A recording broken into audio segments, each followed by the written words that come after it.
Hey listeners, Scott here. Today we're talking to Ali Jafarian, friend of mine who is a entrepreneur, software business owner, super deep thinker. We talk a lot about being a parent, the analogy of why Legos, or more importantly, why Legos are the perfect analogy for raising kids and holding space for them.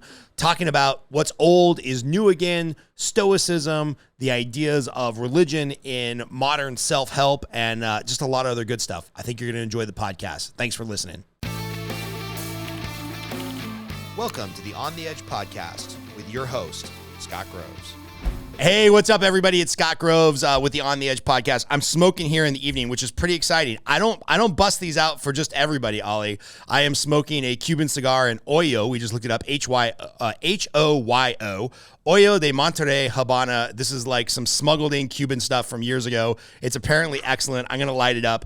And when I was thinking of the intro of you, you're probably my closest friend that I talk to the least. I just feel that deep connection to you. We have deep conversations, but I talk to you, if I'm lucky, once every 3 months because we're in Front Row Dads together. And then I was thinking of the intro and I was like, well, I know he does something in software. Like, I don't know if he writes code. I know he owns the business. He's an entrepreneur. It's done really well. But does he write the code, or is he like a user interface guy, or does he not know shit about shit and he's just a good business guy? So I know a lot about your beautiful children that kind of mirror the age of our children. I know a lot about the fact that you're a super deep thinker and have probably the best book recommendations this side of John Vroman.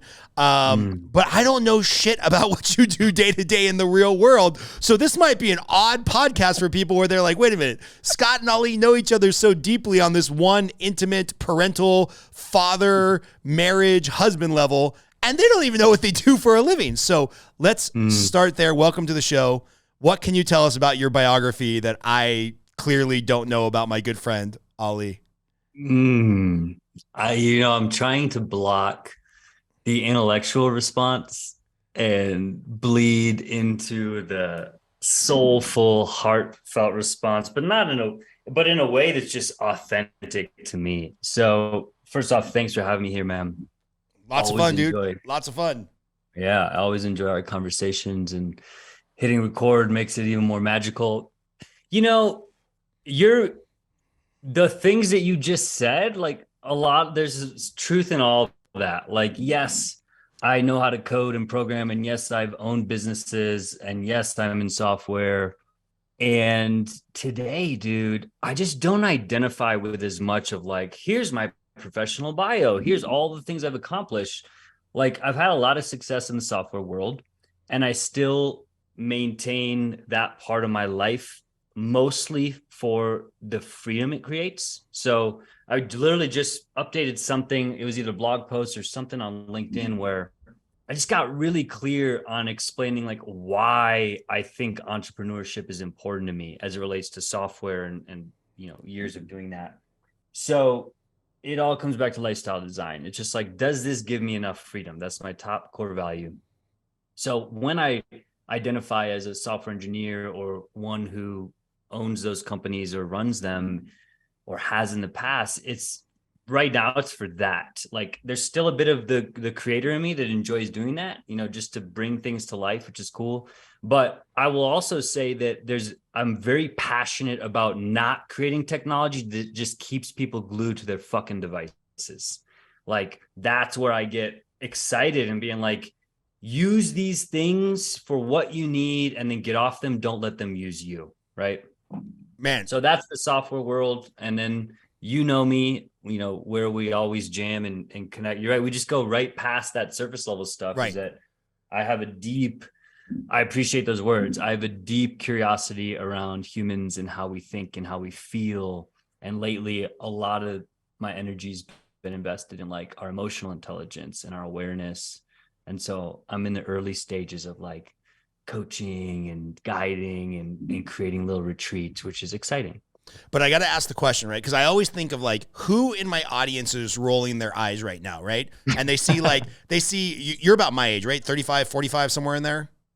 Yeah, 38. 38. Okay, so let's say you're going to live a long time because you're super healthy, and I want to get into that too. But they see a middle-aged guy talking about software, talking about being I guess what I would say, a little bit more self-aware and self-actualized. So I guess the first question is, are you secretly a billionaire? And I don't know this because you sold some software company, because you sound like the guys, like whoever the previous owner was of Twitter, where it's like, well, now that I'm a billionaire, I'm self-actualized and I want to make time for myself and my family, and I want to help solve society's ills, and I can grow a big beard and go dig wells in Africa because I'm already a billionaire and I already made it. But now that we've established you're not a secret billionaire, I feel like you've gotten to that stage in your life much faster than the people that are on the entrepreneurial journey, or especially in the software world that I've talked to, where it's like grind until you exit.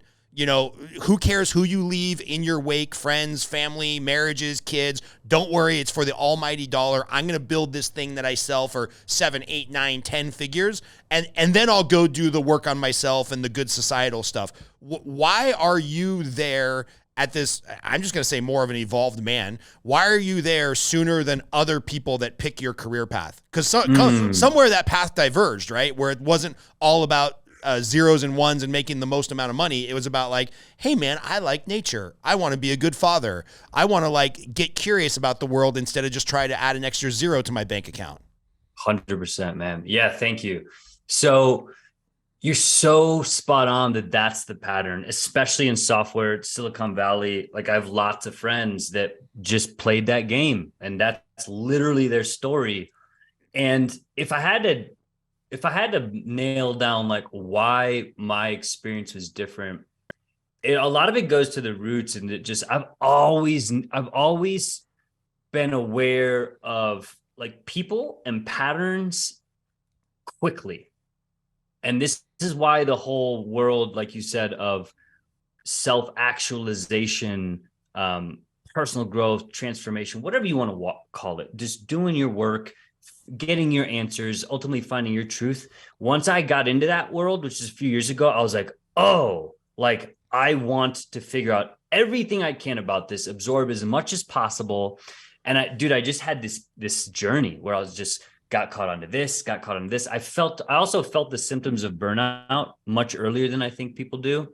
So even as it blended with what we like to call midlife crisis, like that shit hit me, and it hit me hard. And I wasn't content being like, oh, well, this just happens to everybody, so I've just got to do this and push you. I was like, fuck that.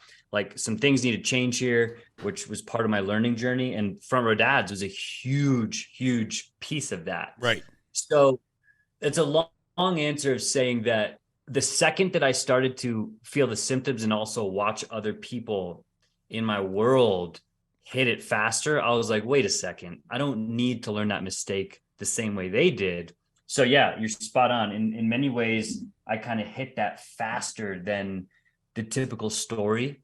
Now, here's the funny thing, Scott. I was just talking with one of my coaching clients this morning, and we were talking about the roadmap of things. And like, what is the point of all this work of like figuring out your shit and doing your work, what I call creating space? And I literally told him, I was like, look, I'm not going to help you 10x or 20x your business. That's just not my game anymore. Right. And so that's how I think about things, is like, there's totally a game and a system for growing a business, 10x, 20x, whatever it is that you desire. And there's really, really smart people that will help you get there. I just happen to latch on to the philosophy, the meaning of life thread. And I'm still drinking from that and finding my own way. If that makes sense. Well, I always thought it was interesting because I can see it in you when you talk about your family trips or the way that you restore energy or your passions. It all has to do with outdoors, being hiking, organic gardening with your family, learning together where you guys like to vacation in the outdoors. So that juxtaposition with, oh yeah, I do software and sit at a fucking computer and write ones and zeros. I was like, how can this be the same person? Like, yeah, variety is the spice of life and no one person is a monolith, but how is this guy not running like a canoe adventure program in the Colorado mountains versus like being a software engineer and sitting on Zoom meetings all day and running an entrepreneur venture where you're building ecosystems for people's companies? Like, that's cool. But that just seems very at odds with the Ollie who's like, man, I like to take my feet off, my shoes off and be barefoot in nature. And that restores me to like, it got very like Avatar all of a sudden where you're like be one with Awa. And I'm like, but you sit on a computer all day? So how are you managing that tension? Because obviously you're not a secret billionaire. You got to still make a living.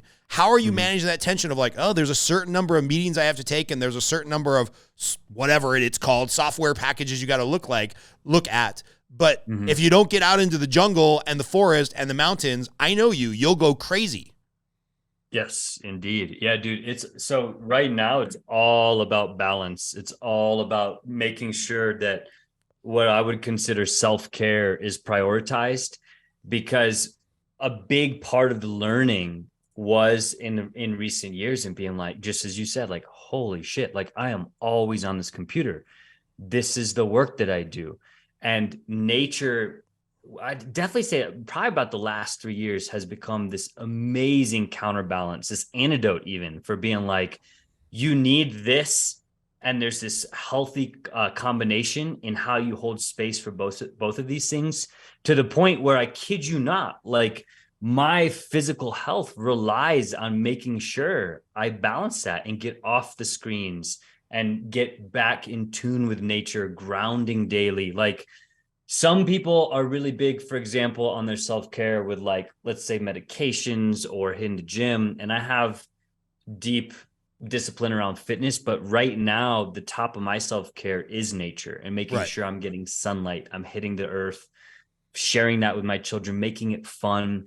Dude, I don't like to get on and make predictions and preach about shit, but I am fairly certain that 10, 20 years from now, we are going to see some drastic side effects from how much we interact with computers. And I tell you that as someone who's put his time in, like almost 20 years now, 40 plus hours in front of screens each week. Like that has an effect on us that we just don't see yet because we weren't designed to do this. So yeah, another long way of saying that, you're very perceptive, and now time in nature, even like daily, weekly self-care around being with the earth is drastic for me. It's important. Yeah.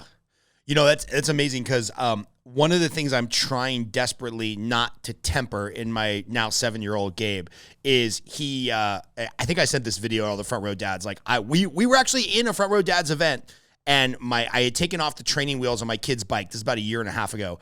And my wife sent me a video and him in the backyard, like giving himself affirmations, right? I'm going to learn how to ride this bike. I'm going to ride this bike by the time daddy comes home. And he would like take 2 pedals, eat shit. Take 2 pedals, eat shit. And he figured it out that day. He just decided, I'm going to learn how to ride a bike. And he learned how to ride a bike. And so for Christmas, he got a new like 9-speed or 10-speed bike. It's super cool. It's the most money I've ever spent on a bike. And it's for a child that he will outgrow in 2 years. But every day he asked me, Dad, can we go for a bike ride? Dad, can we ride our bike to jiu-jitsu? And I'm probably going to get child services called on me right now. But at 7 years old, like we're riding on the street in traffic. He's right behind me. He's responsible enough to stay right on my back right tire. And we're riding the bike back and forth to jiu-jitsu a couple times a week. We're going in the little tiny trails that are behind our house. It lights him up to spend one-on-one time with daddy. But to your point, like, even though in the moment I'm in the middle of something, I don't want to do it, I feel like he's being annoying, the second I get out in the sun and feel the wind on my face and pedal a few strokes, I'm like, dude, why am I not doing this an hour or 2 a day? Like not only for the bonding with my son, but it's just good for my spirit and my physical health and getting the sun and, pumping your blood. I cheated, by the way. I got an electric assist bike, so when he starts getting really good, I'll still be able to keep up with him. But it's great. Like it reminds me how much I love being outdoors in the middle of the day, even if it's for like a quick 15-minute loop around the neighborhood.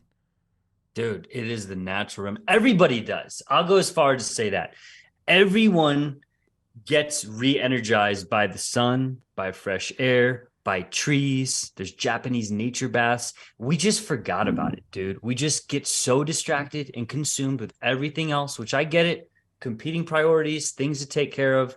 But I'll make a very strong argument that we are all virtually better when we've had some time in nature. It doesn't mean you need to go hike every day and go on these crazy excursions. Everyone has their own temperament and sort of bandwidth for what they can integrate in their lives. But we have same thing in our family, man.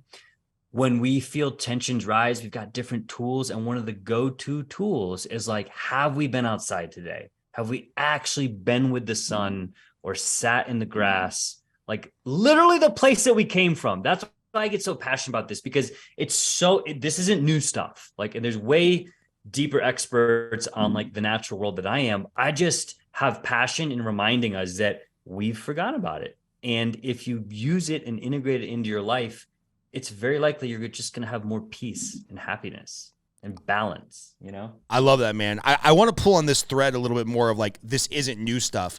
Can I ask, did you grow up religious or did you grow up with any religious background or teachings or whatnot?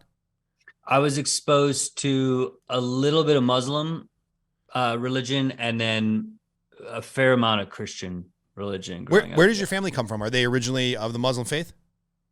My dad is Iranian and was raised Muslim, but he's since gone on a different path. And my mom has been a devout Christian for decades. So talking about this isn't new stuff, right? I remember I was sitting at a dinner years ago, maybe lost a friend at this dinner. And John Vroman was there, ironically, our mutual mentor.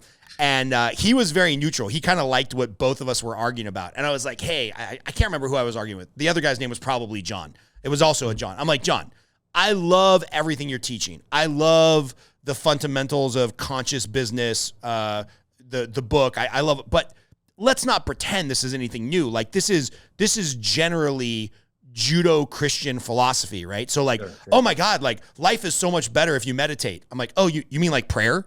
And then they're like, well, you know, it's just been scientifically proven now that when, you know, a business does good for society, it's actually better for their bottom line. I'm like, oh, you mean kind of like tithing? and so, yeah, I mean, you can just go all the new principles of self-help and coaching from Tony Robbins to the empowering, Jen Sincero wrote that book, that great book for women, I'm a Badass. Like all of this stuff really comes back to several thousand-year-old, previously Judo Jewish and now Christian beliefs of like, hey, this is how you live a good life, you be a good neighbor, you build community. Like, to your point, this is not new shit. Like, this has been going on for a couple thousand years to live in a society that like functions well together. 100%, dude. If there's anything I've gathered from reading a lot of books, and I mean a lot of books, like I'm a voracious reader. This is just a subset behind me of books that I found immensely valuable. I have literal bookshelves throughout the house, and I'm always reading more than one book. If it holds my attention, I keep reading. If it doesn't, I put it down. Sometimes I come back. But to distill what I've learned from reading all the books in all the genres is that there's very little new information, or let's call it new wisdom. Like so much of the wisdom that we hear from people, our peers, our mentors, our generations, even generations in front and behind us, has already been said. It's just been said a different way. Right. And even especially in the self-help genre, which I'm sensitive to because I'm kind of playing in that world right now, there's really nothing new. It's just leaning into things that are proven and perhaps forgotten or not re-emphasized in a more modern way. The new shit is a reflection of technology, basically. As technology advances, that's real-time, cutting edge, like Chat GPT, all this stuff that's taken us by storm. Like that's new. Right. And how we react to it will continue to define history. But to your point, dude, most of the like foundational wisdom that we and people before us have lived by is thousands of years old. Right. Like right now, Ryan Holiday is basically making, and I have nothing against him personally, he's making a whole career out of effectively interpreting Stoicism, and one book, The Meditations of Marcus Aurelius, he's just introducing that to new generations of people in a language that's more palatable for Gen X, Gen Z, millennials. And I'm like, it's nothing new. Like that guy, again, I'm not begrudging the guy because good on him for creating a whole genre. And I think actually his other kind of investigative journalism books are better than his stoicism stuff. But it's like, it's just the meditations of Marcus Aurelius. Go read those.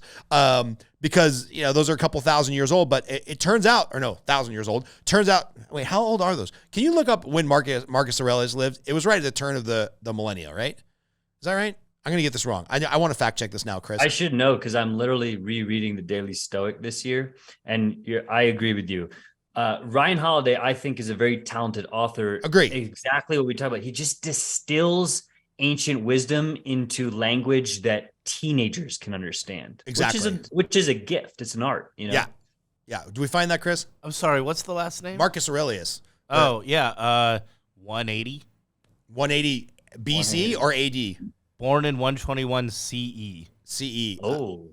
What? That's the new, because you can't say before Christ or CE is after, right? And he was emperor in 161 CE and okay. reigned until his own death in 180. Okay, so numbers are going up. That is going up. So that would be BC. No, that would not be BC. That's before Christ. That would be AD, after whatever they call it.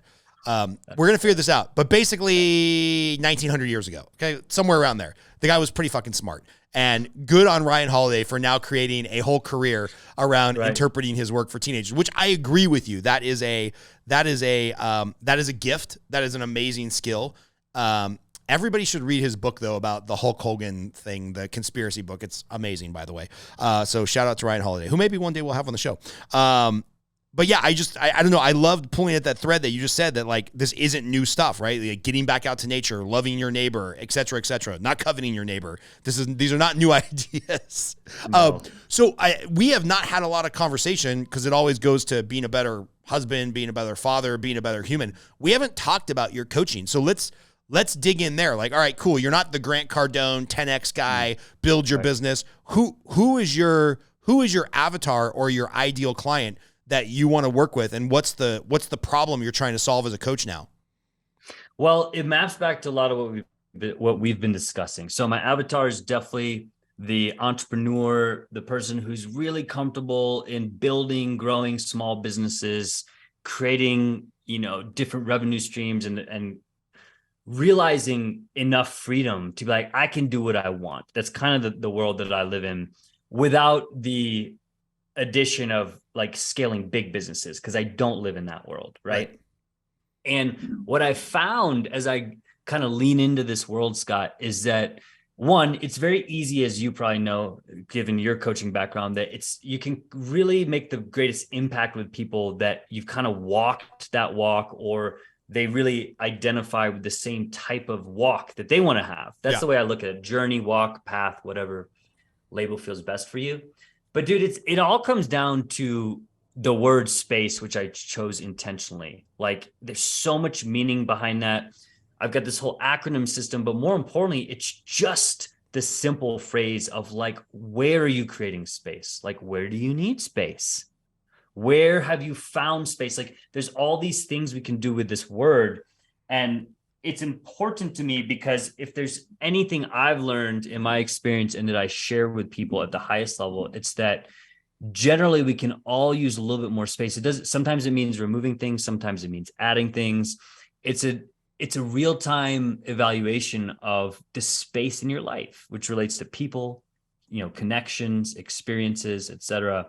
And so the people that I want to help are, fairly esoteric in this entrepreneurial genre, that they've had some material success. They don't really need to do anything else unless they choose to go on that journey. And they're hyper curious about really finding themselves, because I got lost along the way. I played all these games and had plenty of success, but I was just like, oh my gosh, like, who have I become? And that's the essence of the coaching philosophy, is just like really discovering your true self. Because I think most people, especially in our age in this society, have lost themselves. And it's not a bad thing. It's just losing tune with like who you are at your core. Yeah. And I kid you not, I'm blessed to have a 5 and a 7-year-old that remind me every single day what it means to be your true self. So they're a big part of the energy I bring right now. Yeah, I love that, because I hope I don't make you self-conscious of saying this, because you say it a lot. You, I think, are the only person that can say what I'm about to tell you, where I'm like, oh, that's authentically Ali. That's just not some bullshit that people say. And you say it a lot, where we'll be in a discussion and you'll be like, hey man, I just want to hold space to further that discussion. Or I don't want to say anything. I want to hold space for you to sit with that feeling for a minute. And you'll literally just shut up for a minute.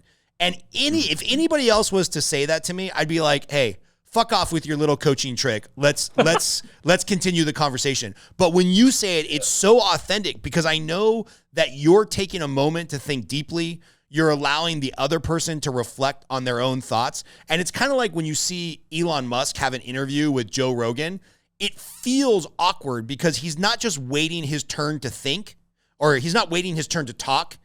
He's waiting his turn to think. And like Joe Rogan will say something and he'll think for a long time and he'll kind of ponder, and the conversation doesn't feel like it's flowing naturally because he's actually thoughtful with his words and he wants to give an intelligent answer. I feel the same thing with you, but you just kind of give this little like, hey, let's just hold space for that thought. And I'm telling you, if anybody else in the world told me that shit, I would call him out on it. But you, like, I know that's authentically you. Like that's the void that you want to fill for people. So one, I want to say, keep doing that. I appreciate it. And two, as soon as I saw the sign behind you that said space, I was like, oh, we're going to get there somewhere. And it turns out that's the whole zenith of like your coaching program.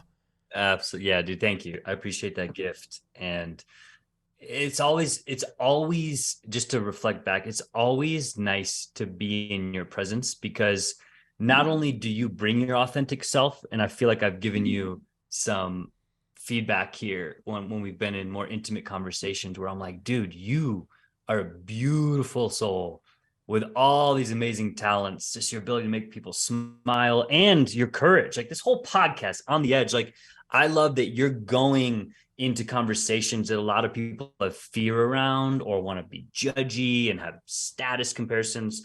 So I honor you for that. And yes, I appreciate the gift, because if there is anything, it's as simple as that. Like, can we truly hold space without trying to perform and act or doing woo-woo shit that people get defensive about? It's like sometimes things just need space. They need stillness. You just need to be with them, especially with our emotions, dude. Like that's a key area of some of the coaching that I really cultivated, is like, emotions are not an easy thing to be with. And to, so many people I hear like, oh yeah, I'm really self-aware. Like, yeah, I'm sure you are. That's why you flip your lid every time something triggers you. Like if you're so self-aware, then can you be with the anger, and can you learn from it? Can you pay attention to what it wants to do, what's presenting itself? So like the ability to hold space is, I feel, is this lost art that I pulled from some of my mentors. And now I'm really trying to bring momentum and energy to it, because sometimes that's literally the answer. It's not to go do something. It's not to fix this. It's not to blah, blah, blah, blah, blah. It's like, can we just give this space and see what happens? I love it, man. If I remember correctly, yeah, 5 and 7, we have kids exactly the same age. And I think you're also married to a Hispanic woman, right?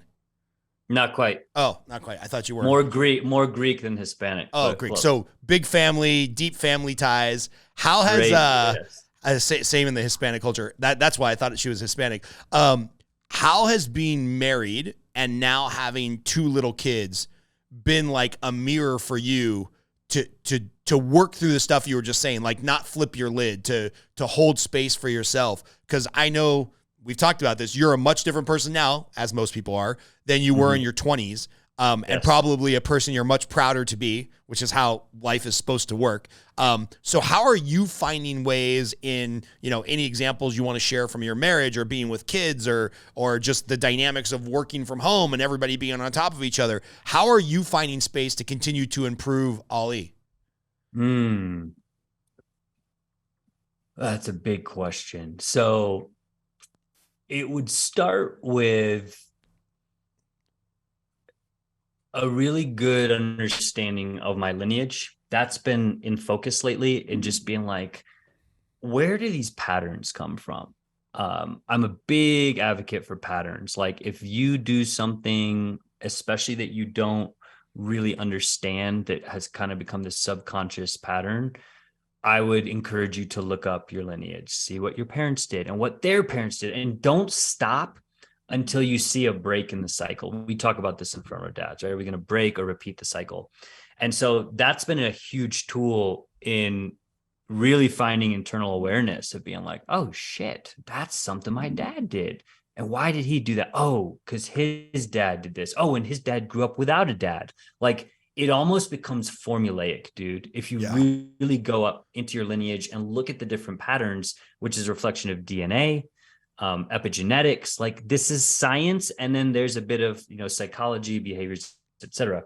But what's really fascinating, man, about being in this beautiful family and partnership with my wife, Gabrielle, is that in some ways we've been kind of reversing roles. Like when we first met, I was hardcore on the masculine side, just like driven, achievement oriented.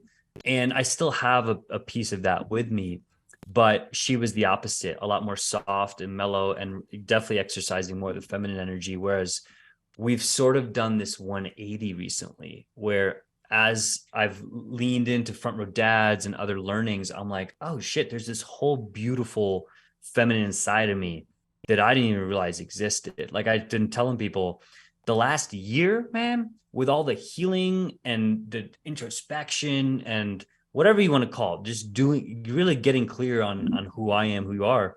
I've cried more than I had in like the previous, dude. Like, and that's just a reflection of suppressed emotion that need to come out and be fully felt. Whereas Gabrielle, in contrast, has become more of this like cultivating the masculine energy, like the driven, like we need to do this. She's the family CFO.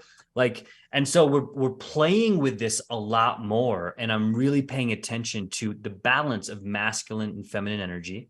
And then we have a son and a daughter. So we get to see it in young form as it plays out. And funny enough, they both have really unique properties where like, in many cases, my son who's 7 exercises more feminine energy and my daughter who's 5 exercises more masculine energy. So I'm using this mental model, this concept as an understanding, like we all have different levels of this.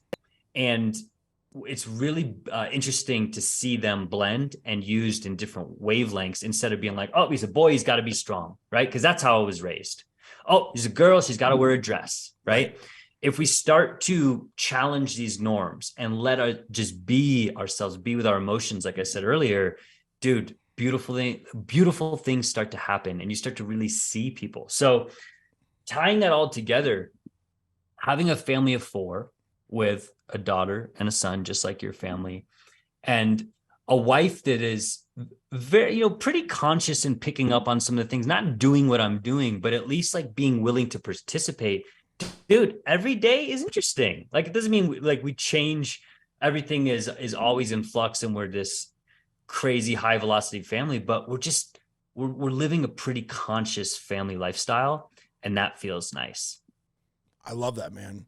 I want to I want to pull at the thread of your son and your daughter, because I also struggle this with my son, right? It's like part of me wants to go the Jordan Peterson, Jocko, we're kind of raising a weak society, so I got to be tough on my son.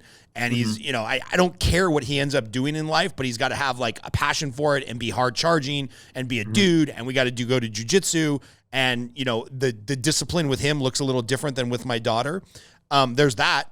And I also want to know, it's okay, man. Like if you're upset, if you're having a rough time, like crying is a perfectly acceptable way to express your feelings. Like you got really frustrated at school and you couldn't control your emotions and you had to go in the other room and cry.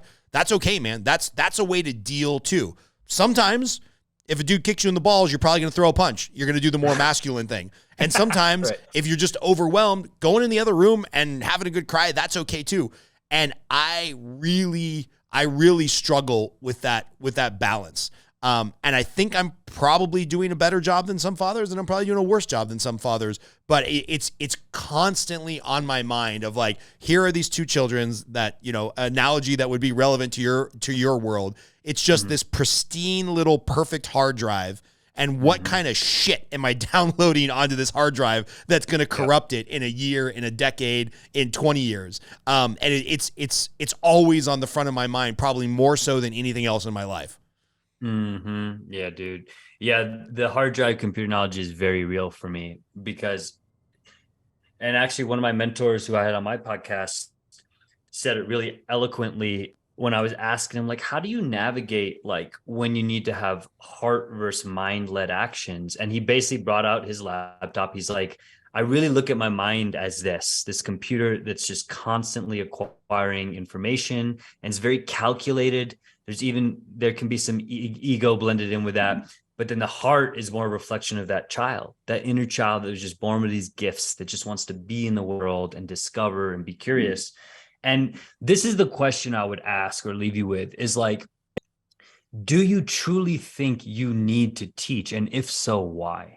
Because that was a question that I sat with and gave space and was like, holy shit, I don't really need to teach anything. In fact, they teach me more today than I'm teaching them. And I believe that with full conviction, at least in this phase of life.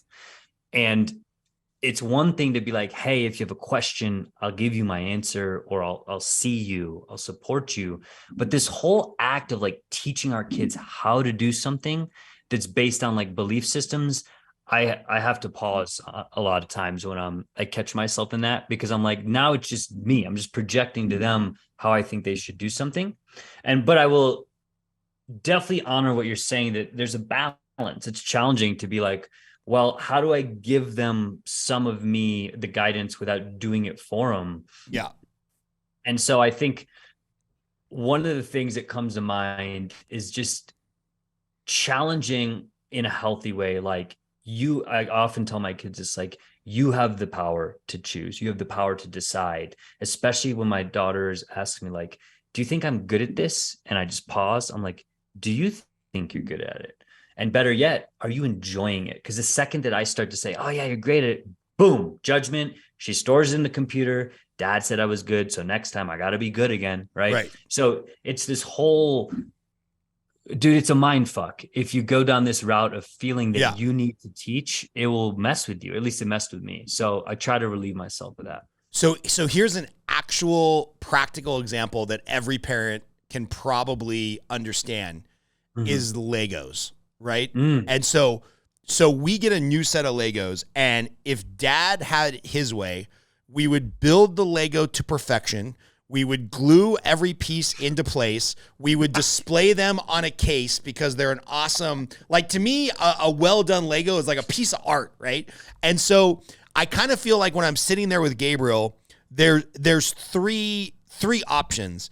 And I to this day, I don't know which one to pick. So it's like, option number one is, hey, buddy, you're going to do it my way. We're going to do it together, kind of, but I'm going to really end up taking it over and doing it. And you're going to be left with this pristine little thing that I'm going to be mad if you break. That doesn't seem like the right answer. The other answer is just like, hey, buddy, you'll figure it out.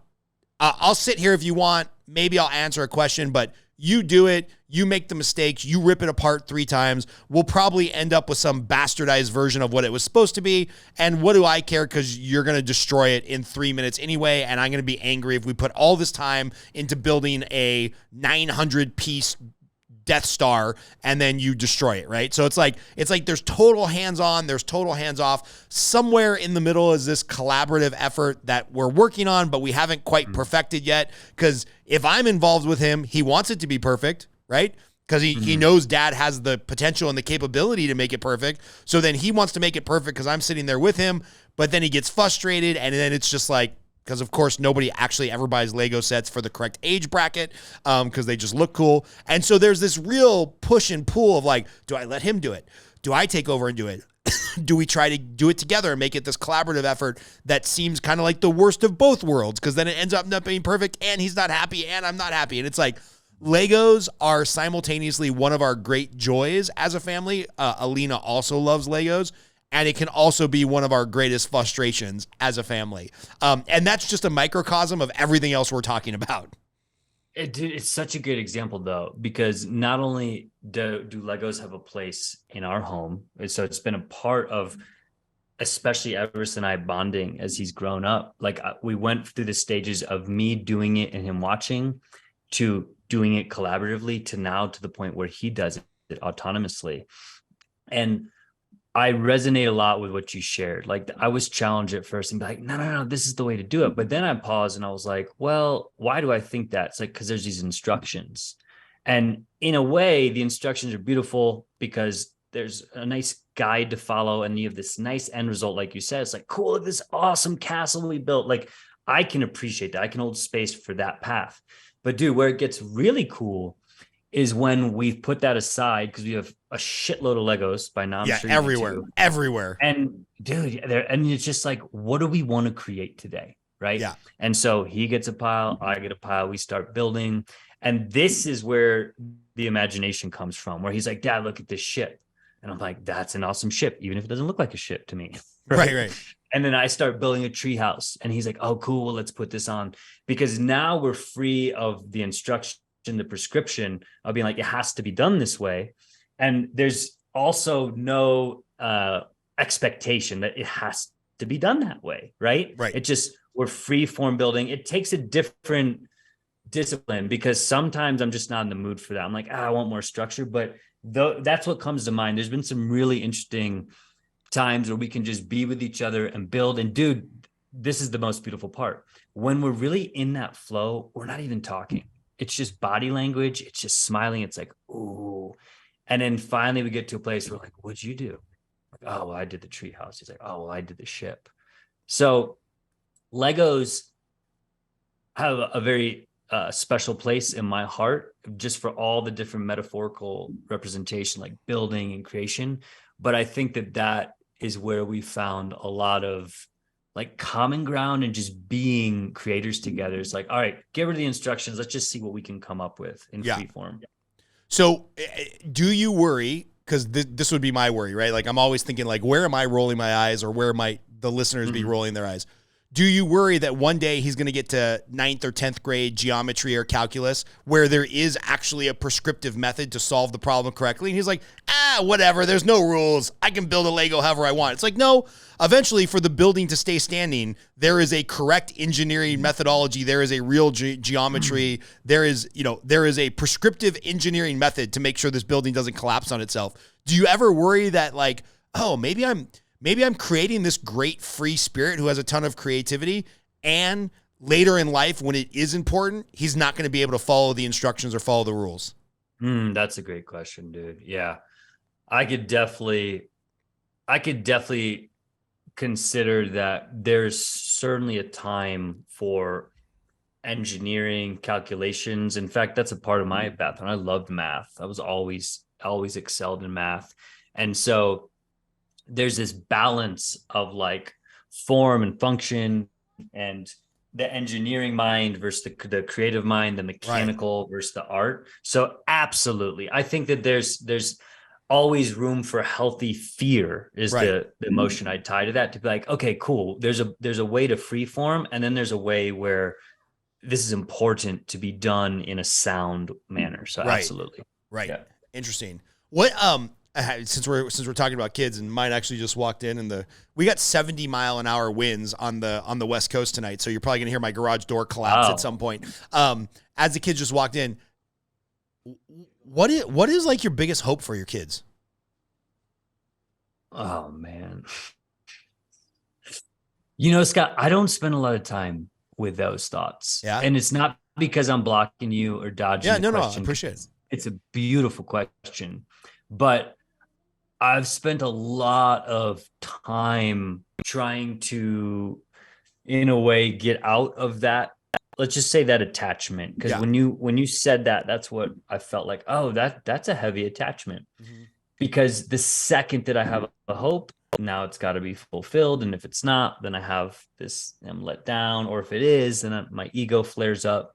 So I'd have to really sit with that. I'd have to really sit with and give some space to like, what hopes do I have? Because it would come back to a lot of things we talked about early on. Like, I hope that they're respectful. I hope that they find time in nature and treat the earth well. I hope that they treat humans how they want to be treated. It has right now, it has very little to do with accomplishments. It's more like, how are they in the world? How they show up. Yeah. And ultimately, are they the fullest or best expression of themselves? Because that would make me happy.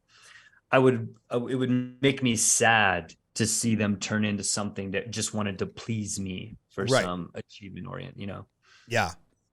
No, I like that, because I'm similar to you. I don't have some, I hope my kid's the first one in our family to go to an Ivy League school, or, I hope he's a doctor, or, whatever, this classically gets called like the model minority methodology of like, firstborn, I hope he's a doctor, an accountant, or a lawyer, or something like that. I don't have any of those at all. But man, I do sit around and ponder a lot, like, man, when my kids are old, I hope they really like me. I hope they really like themselves, right? I hope they want to come over with their grandkids, assuming I don't smoke too many cigars and I live that long.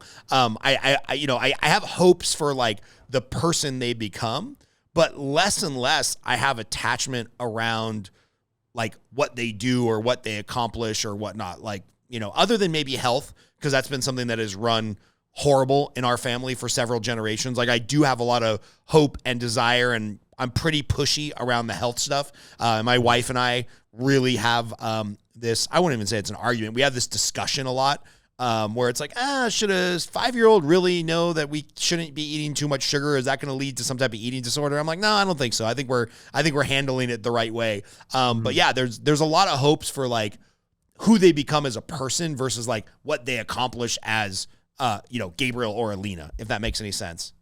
Dude, that's a reflection of you. Like I said earlier, like you have this beautiful heart inside that I've been blessed or fortunate to experience in person many times. And that is not the answer that most adults would give, most parents. I mean, I see it all day long. And, to go to the edge, I challenge people. I'm like, if you have some aspiration for your child to be this competitive athlete or this stellar lawyer or this smart physician, I'd really challenge you on why, and to get honest about that. That's actually about you. It has nothing to do with them. It's some insecurity. It's some projection. I believe that, at least. Right. Whereas back to your point, like if you want a relationship with your child as they get older, or if you just want them to be themselves, to be the best expression of themselves, which can be challenging if they choose, non-orthodox paths into life, right, then that is beautiful, because now you've sort of let go of the ego and all these expectations.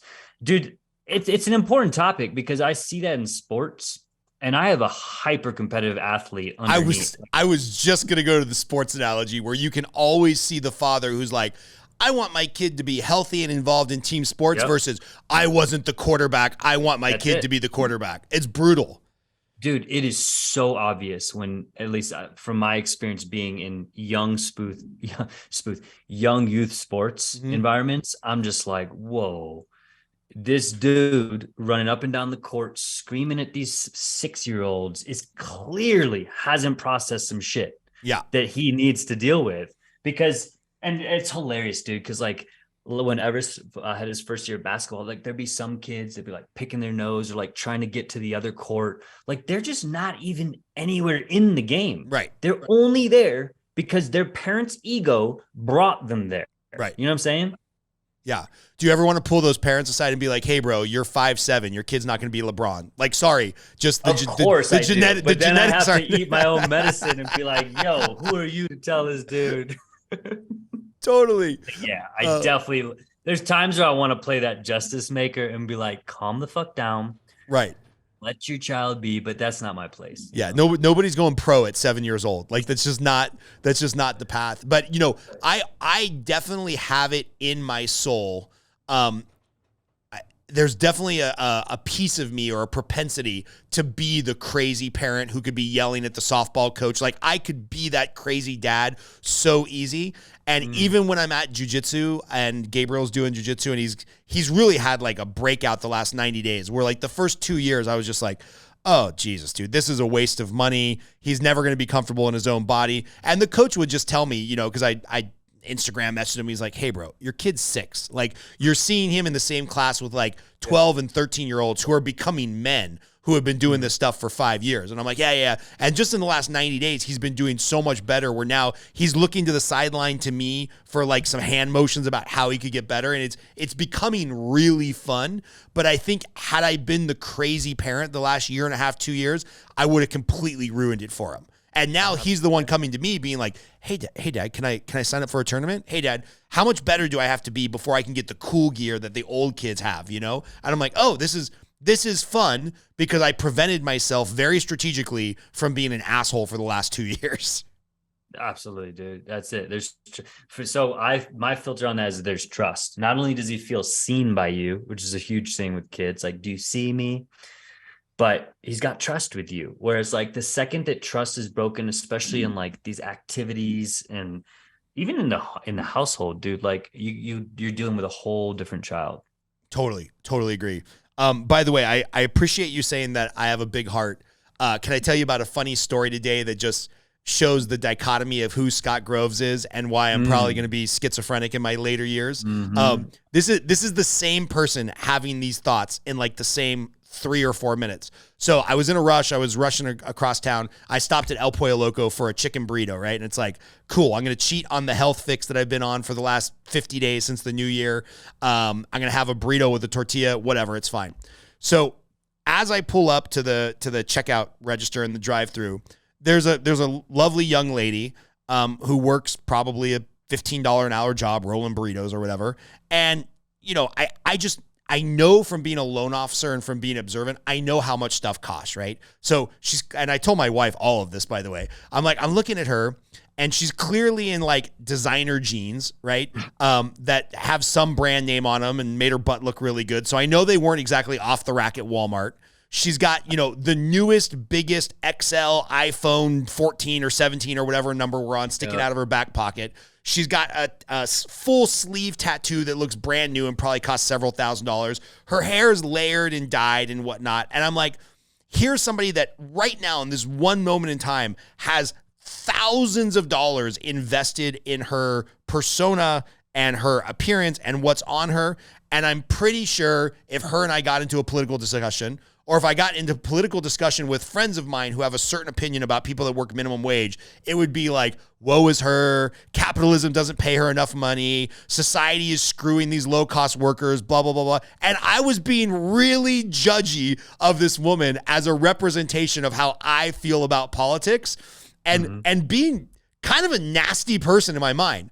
But then, of course, when I drove out of the drive-thru, I got 3 burritos because the homeless dude on the corner with his dog really needed some food, and I feel like it's on me as a member of society to feed this guy if he really doesn't have enough money to feed himself. So I called Karina. I was like, this is why I'm going to have a mental breakdown because I'm this guy and I'm also this guy.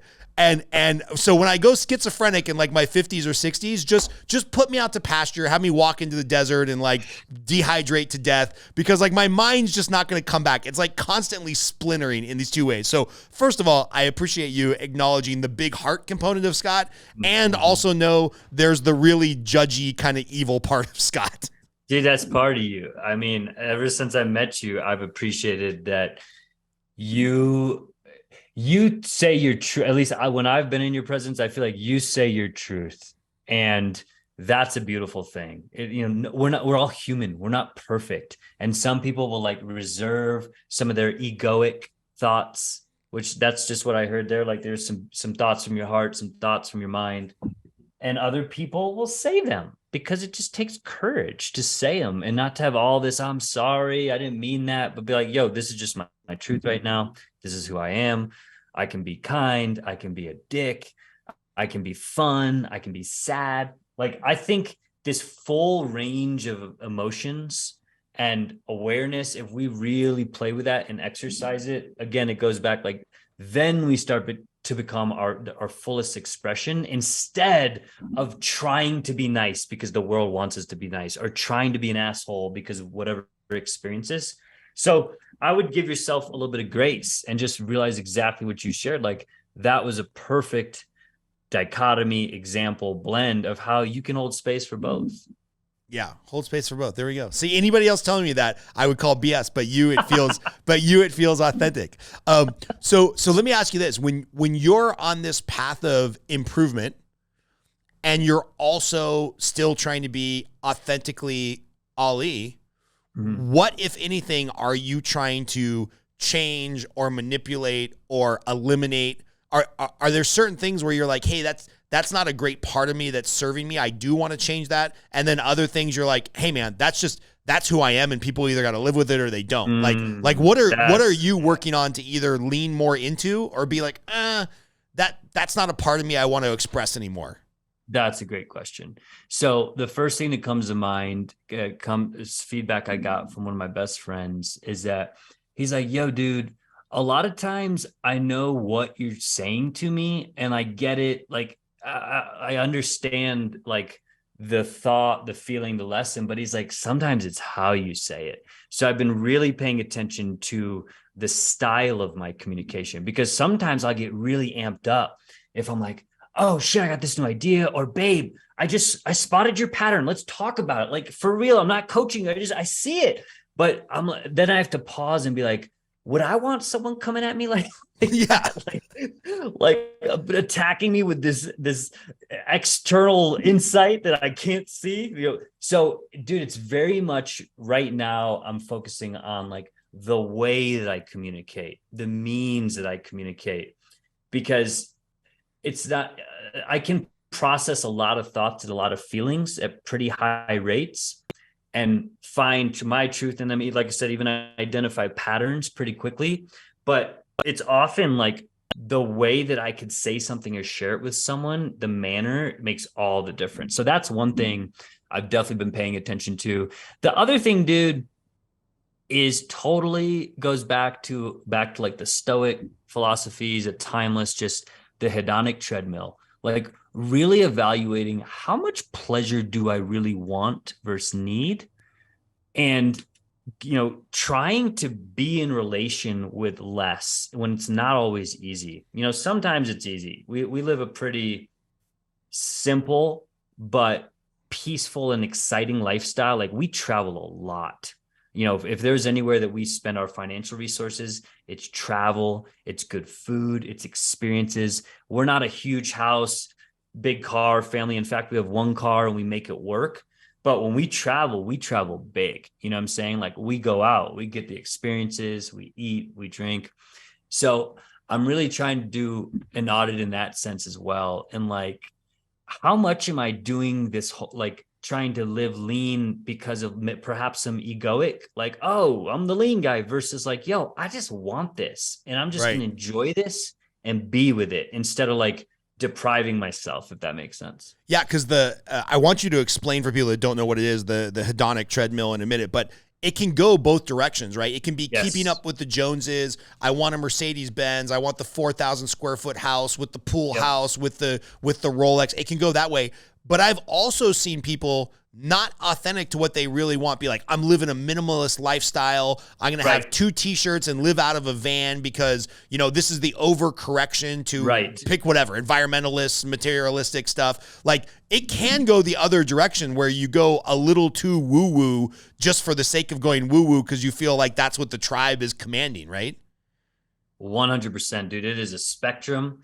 And yeah, the very short description I'd give of it is it's just this endless pursuit of more, of pleasure, of fulfilling your desires. And there's all different types of interpretations of the treadmill, but that's what it is. It's very hard for us to sit with ourselves and just kind of be content. And to your point, I think we can find this beautiful place when we get really honest with like what we need, like just to be, and not be stressed, but to be in a peaceful, relaxed state. But then also identifying like, what are the things that really bring us joy? Not the fabricated joy because your business partner or your friend or your cousin gets this thing and you're like, oh, fuck. Like you said, I got to keep up because he or she has it now. Because that stuff will take you down a whole nasty path from my perspective. Right. But the stuff, like for me, I love croissants with cream cheese. I know they're not healthy for me, but there's something about this nostalgia, the taste, where I'm like, this is just something I love. And I'm not going to play this whole game of depriving myself for it because of X, Y, and Z. I'm just going to be with it, enjoy it, and understand that there could be consequences. The same thing could happen for anything. Is like, right. If it's something that you truly love, that gives you energy, that lights you up, that allows you to become your fullest expression, then I say enjoy it, until it becomes harmful or it has some other side effect. So it is totally a balance. Because I see sometimes when people lean on the minimalist side, and I'm like, it's kind of hard to not think this is an act now that you're performing for someone. Right. Yeah. I won't name them by name, but we have a mutual acquaintance who's just like, oh, I got rid of this and I got rid of this and I did this and we're going to do, and I'm like, why? Like, you already had it. Like, it's okay. It serves some purpose at some point. Like, it's not the end of the world. 'Cause there are a few things that I do, jiu-jitsu being one of them coming to mind the last couple of years, where it's like, I never leave a class or a lesson or a private lesson, or I just never leave a jiu-jitsu class being like, man, that was a waste of time. I wish I would have done something else. It's just like, it feels good. It lights me up. It's exercise. It's sweat. It's learning something. It's human chess, whatnot. I never leave and I'm like, dude, I would have rather been, making some calls for the mortgage industry, or, I feel guilty I was there instead of spending time with my wife or whatever. It's always, it always feels good, like the right amount. But even that, if I was leaving for a jiu-jitsu camp 1 week out of the month, every month, it would probably be a detriment to my kids and my family and my finances, right? So it's like, dude, that finding that balance, and some people will argue there is no such thing as balance, and some people will argue that the only thing is balance, et cetera, et cetera, et cetera. Right. It's so hard to filter out all the stuff and be like, all right, if I'm going to sit with this, what do I actually like doing? Do I actually want a bigger house with a pool, or is that the thing society is just telling me to do? Dude, absolutely, 100%. One of the ways that I've helped people litmus test this, and also just the relation of how they would spend their time if they truly had freedom. Because so many people, dude, are like, yo, I want that financial freedom. And I'm like, do you? Like, because it's many times it's closer than you think. You just say that because it's trendy. But here's the litmus test. It's like, you wake up tomorrow, you have nothing required of you and nothing asked of you, nothing dependent on you. And I know this is a fictitious exercise, but that's the whole point. What would you do? And if you can answer that authentically, it's likely going to yield some of the things that give you energy, because these are the three things that weigh us down in healthy ways and stressful ways. The things that are required of us, the things that are asked of us, and the things that we're attached to. Everything falls into that in some way: family, job, finances, health, you name it, right?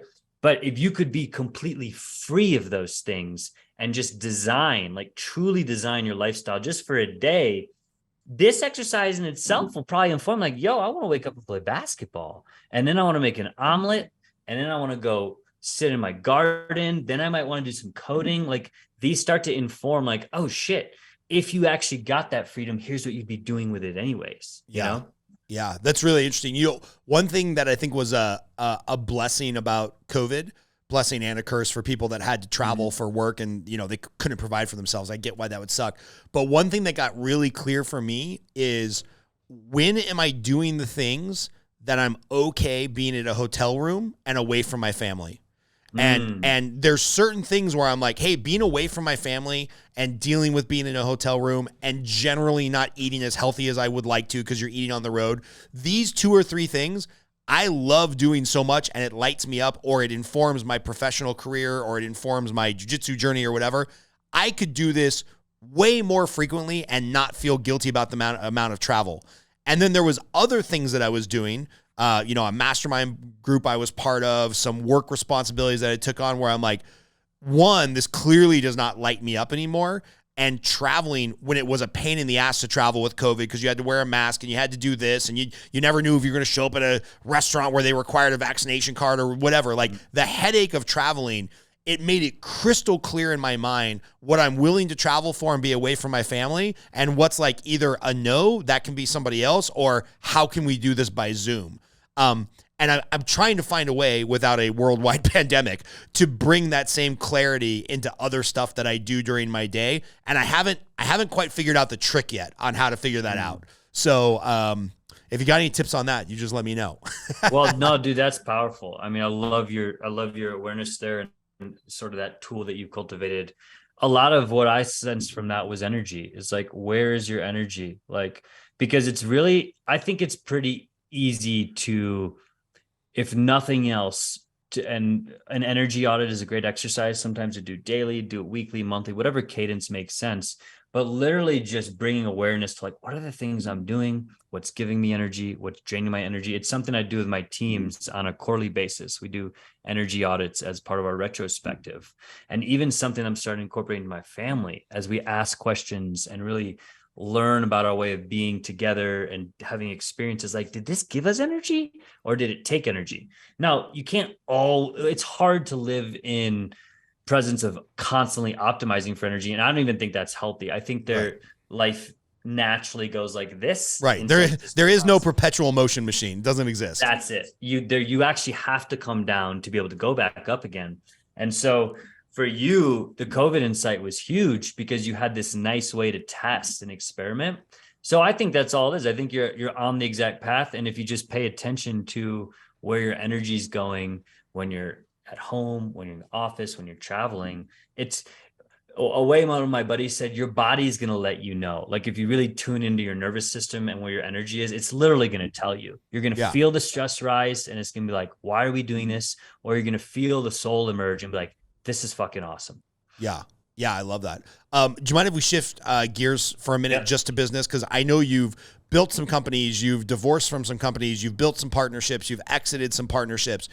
If you had to sum up being on this journey of entrepreneurship, of figuring out like, all right, when am I in grind mode where I've got to build something that spins off revenue because, life costs money, versus like, it's time to let that go. It's time to divorce from that partner. It's time to sell off that business. Because I know in talking to you, again, I don't know exactly what you do on a daily basis, but I know there's been 3 or 4 iterations of this where we like built and sold or built and I'm no longer involved. It's just spinning off some free cash flow. Like how are you making those evaluations to best serve you, your life, your family of like, all right, cool. We're in growth mode, build mode, new entrepreneur mode. And we're in like, it's time to kind of let that limb die and try to build, try to grow a new limb on the tree. Like, can you talk a little bit to any insight there and how maybe your personal journey is now going to inform the next time you go on that entrepreneur roller coaster? Yeah, dude. Yeah, that's another great question. So I used to be a lot more calculated with this, and I would think about my work commitments as investments. And a lot of it in my younger years was straight up sweat equity. I'd have a little bit of this, a little bit of that. And I got to a place where I was spread thin and totally realized max bandwidth. Like I am not Mark Cuban, nowhere near it. I can't be involved in all this shit. And that led to burnout. So I think there's definitely a threshold if you have the same personality type as me, where like you have sort of the ability to be with different things and contribute to them at a high level, and even to a detriment, be able to manage lots of things. Cause I played that game and there were dividends and gains from that. But I think there's a lot of truth. And this is where, coming back to your question, where I am recently in giving focus to things, and not only focus to them, but it goes back to what we just talked about. Like there's this holding space, this balance of like, does this give me energy? And more importantly, like, do I believe in this? Because if you bring those things to the work that you do, I think you're going to be exceptional at it. Right. And then the whole money situation is going to figure itself out. Where I've gotten into trouble in the past, and I'm very cautious of it now, is, oh, I'm going to go do that because it's a great idea and I'm going to make a ton of money. And then I'm going to sit back and this thing's going to spin off cash. That rarely ever happens. Right. And if it does, it's likely going to be this game that has an end end result that you're not anticipating. Some people can do it though, because I've met people who are just wired at the game of business. And to me, it is very much a game most of the time, where there are different, especially if you look at ways that people have accumulated wealth and leverage, Scott, there's totally formulas out there for different things. But as it relates to like how I view that stuff today, I'm a lot more cautious of like, great, where, because I'm starting something new, which I haven't done in a long time. But I made a really conscious decision around that. I really sat with that and I was like, do I believe in this? Do I believe in the person that I'm actually going to partner with on it? Like, do I think this has legs? And then there's, for me, the last part of these decisions as an entrepreneur is actually the financial component. Because like I said, I know that if I'm all in, and I bring my full expression to it, that's just going to happen. Whereas I used to think about the opposite, right? And I got stuck in these things where like 3-4 years later, I'm like, shit, I don't give a fuck about this. Like, how did I get here? Because intellectually, I tricked myself into thinking it was a good investment, a good bet, you know? Right. So that's just my perspective. And there's a whole different, there's all variables if you're talking like in the niche of software development startups, because that in itself has its own game, its own pace, with different ways to resource things and grow them. But that's what I would share right now, is that I'm being very like hyper aware of, do I believe in this thing? Can I create value first? And then the money is just going to come. I love that, man. We're actually ahead of schedule on our recording. So you and I are talking February of 2023. This will probably come out April-ish of 2023. So thinking through the rest of the year, I think we're going to see each other in Utah here in about a month. Yep. Cool. A couple months. It's too far away. We might have to find something in between. Maybe I'll have to come out to Colorado or something. Yeah. So thinking through the rest of the year, and you're just starting this new coaching venture, and you've always got a lot going on, even though you're pretty humble about it. What are you most looking forward to going into the rest of 2023? Now that we're 60 days in. Oh, I would summarize that with experiences. It doesn't go back to the beginning. I'm going to bring things together here, where what I'm most excited about are, one is actually an FRD adventure that me and Chris Emick are designing out here in Colorado in July. Nice. And that's where we're going to do a take 2 on last year's winter hut trip exploration, where bringing men into a nature-based experience to find their wild self, their authentic self, and with all the beautiful components we discussed, like time in nature, introspection, connecting, etc. So being able to really thoughtfully design that and host it here in my home state gives me a lot of energy. I'm looking forward to that. By the way, count me in now that this is going to be a summer thing and not a freeze your balls off winter thing. I'm never going to be in for the winter thing, playing in the snow, making igloos and shit. Like, that's not my speed. But you do some summer stuff where I can wear shorts most of the trip, I'm in. All right, cool. Cool, man. Definitely. We'd love to have you. And, the other part is I've had some space from my brother that I'm not excited about in terms of physical proximity. Doesn't he live in like Japan or Singapore or something? He lives in China. Exactly. China, yeah. And COVID has just made it incredibly hard to see him. I was lucky to see him for a couple of days last summer when I was in Ireland and we crossed paths. But I'm immensely excited about, like, from my heart, dude, that not only will I be able to see him here prior to this airing, I'm going to see him in a couple weeks when he's able to visit, but he's also going to have a child, which just lights me up, man. Just being able to like extend our family and then watch my younger brother come into fatherhood. Like I'm going to get emotional if I talk too deep about it, but I am really excited about that. Just kind of sharing that experience with him and watch him cultivate that. So that's awesome, man. And my favorite question to end on, again, I keep threatening to have this as the first question of the podcast, but I always ruin it and forget about it because we get into the good stuff so fast. Favorite movie and why? Oh, that's easy. I was just telling my son this. We had a father-son weekend, me and Everest this past weekend while the girls were out of town, and I was telling them about Gladiator.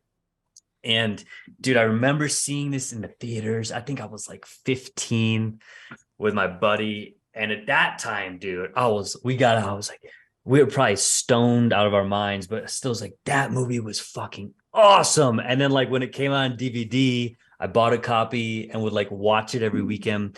And dude, there's something about that story of like this humble leader of an army that is like doing his job, back to the stoicism, right? And this is right in the time Marcus Aurelius leading, doing his job, and then be like, cool, the job is done. Now I want to go back to my farm. I want to be with my family. I want to be with the land. And then he gets caught up in all this drama, in which case the warrior has to emerge and teach the bad guy a lesson, bring justice. And then there's the whole crowd component where like, so as I share that with you, it's interesting. I didn't realize that my connection with that whole story now has evolved. And there's parts of it I love that I didn't even see when I was a teenager or in my 20s. And I'm like, holy cow, he goes through everything, all the emotions. And there's this side of him. And then there's this side of him. So in many ways, Gladiator is like, for me, it's this total representation of what it is to be human. And I just still get energy from like seeing him in those scenes. And yeah, dude, that I don't think I'll ever be able to top that movie. Although a close second is Endgame. Everest and I have watched Endgame at least a dozen times, and I still cry when Tony Stark dies at the end. So there you go. I love that, by the way. You and I every time, dude. Every time I cry. I kid you not.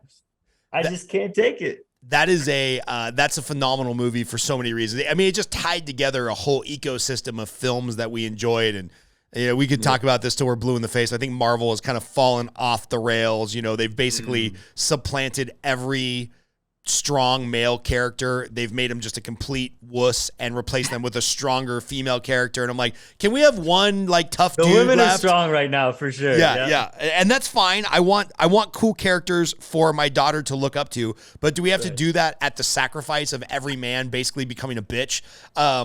Anyway, I digress. There he is. But Gladiator, there's one thing you did not mention about Gladiator is it has, I think, the best original score ever made in a movie. Absolutely, dude. That music is epic. Yeah, all the Hans Zimmer stuff, the Star Wars, the Star Trek. I don't know if he did Star Trek, but there's a lot of great soundtracks out there, original scores. The Dark Knight has another one, but the soundtrack for Gladiator, like you can listen to that and feel the exact emotions of what Maximus is going through in that moment just by hearing like a few notes on the violin or the harpsichord or whatever they're playing. It's like, like I can listen to that soundtrack while we frequently use it as journaling music at our live retreats. And like, I will feel the emotions that were supposed to be felt in that movie by the characters as the music is playing. I'm like, this is a masterpiece. So, totally, dude. One day, if I decide to actually take meditation seriously, I will meditate to the music of Maximum Maximus. It's powerful. I agree, 100%, man. All right, man. What did we forget to talk about that's on your mind? What's the question I forgot to ask before we jump off? Nothing, dude. You hit it. I always enjoy being with you. So thank you. I will reemphasize that this podcast and just the way that you show up, I think takes a lot of courage. So I'm proud to be your friend. I'm proud to be at FRD with you. And I think you asked some really nice questions that challenged me. So thank you. Like it was fun to be with this and just jam on different things. So I appreciate how you held space. Cool, man. How should people find you if they need to hold space in a coaching environment with you? Findspace.me. Findspace.me. All right. We'll make sure we get that behind us on the green screen while we're doing this, just in case somebody's watching on YouTube. And I will talk to you in about 3 weeks on our band call. Indeed, brother. All right, man. Talk to you soon. You too. Later.